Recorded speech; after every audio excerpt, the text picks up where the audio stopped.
Today I'm doing a Scarecrow Halloween makeup look with you. So first we're getting started with some blush. This is Hot Coral, and I'm going to also be mixing in just a little bit of the golden copper to give it a little bit more of a copper hue too. Next I'm doing the eyes, and this is going to be Espresso and Mahogany mixed together as the darker color. The lighter color that you see is Biscotti. I also am going to use some black eyeliner and Lash Fanaroma Mascara.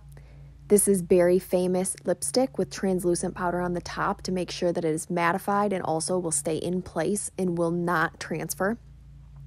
Next, I'm using the black eyeliner again to draw some lines all over. I love this eyeliner because it is waterproof, so once this dries, it will not go anywhere. So your makeup will stay on the entire time that you want this makeup look to stay.